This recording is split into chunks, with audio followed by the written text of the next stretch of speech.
Sa kasalukuyan ay patuloy na umiiral itong hanging amihan o yung northeast monsoon dito sa may bahagi ng Northern Luzon na inaasahan magdadala ng malamig na panahon at may mga maulap na kalangitan at mga pag-ulan sa may bahagi ng Cagayan Valley at gayon din sa may Cordillera Administrative Region. Samantalang dito sa may bahagi ng Ilocos Region, magkakaroon naman ng mga isolated na mga may hinang pag-ulan o pag-ambon.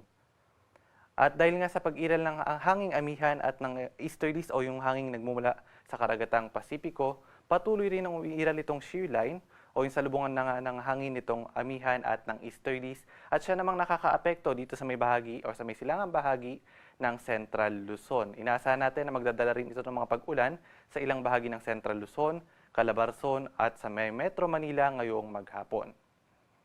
At sa nalalabing bahagi naman ng ating bansa, inaasahan natin ng generally fair weather conditions at magkakaroon lamang ng mga isolated rain showers or thunderstorms. At dumako naman tayo sa magiging lagay ng panahon ngayong araw dito sa Kalakhang, Luzon.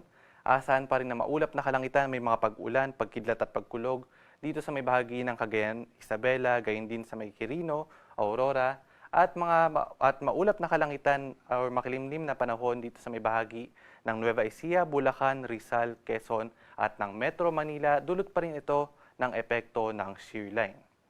Samantalang maulap na papawirin at may mga pag-ulan dito sa may bahagi ng Cordillera Administrative Region, gayon din sa nalalabing bahagi ng Cagayan Valley, dulot naman ito ng hanging amihan at mga isolated na mga pag-ambon, dulot pa rin ng hanging amihan dito sa may bahagi ng Ilocos Region.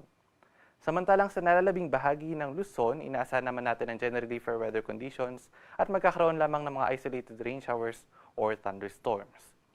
Agwat ng temperatura dito sa Metro Manila ay nasa 25 to 30 degrees Celsius. Sa may Tuguegarao ay 23 to 28. Sa may Lawag City ay nasa 24 to 31. Baguio City ay 17 to 23. Tagaytay 21 to 29. At dito naman sa may Legazpi ay nasa 25 to 32 degrees Celsius. At para naman sa magiging lagay ng panahon dito sa may Kalakhang, Visayas at Mindanao, gayon din sa may Palawan, inaasahan natin na generally fair weather conditions pa rin ang mararanasan sa buong maghapon at may mga tsansa pa rin ng mga isolated rain showers or thunderstorms. Agwat ng temperatura sa may Iloilo ay nasa 25 to 31 degrees Celsius. Dito naman sa may bahagi ng Tacloban at sa may Metro Cebu, 26 to 32 degrees Celsius. Sa may Puerto Princesa, 25 to 32. Sa Zamboanga City, 25 to 33. Cagayan de Oro, 24 to 31. At sa may Metro Davao naman ay 25 to 34 degrees Celsius.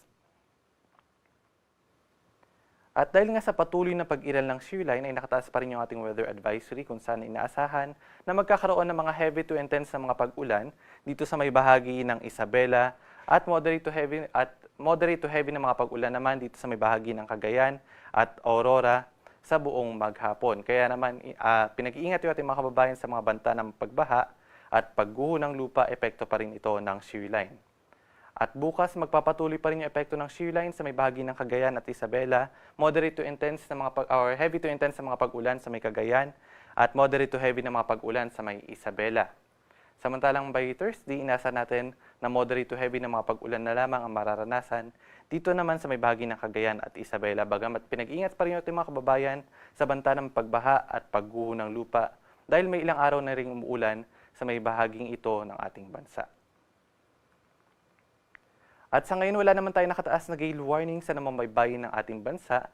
Bagamat pinag-iingat yung ating mga kababayang papalaot sa may baybayin ng Northern Luzon dahil pa rin sa epekto ng hanging amihan na maaari magdala ng katamtaman hanggang sa matataas na mga pag-alon.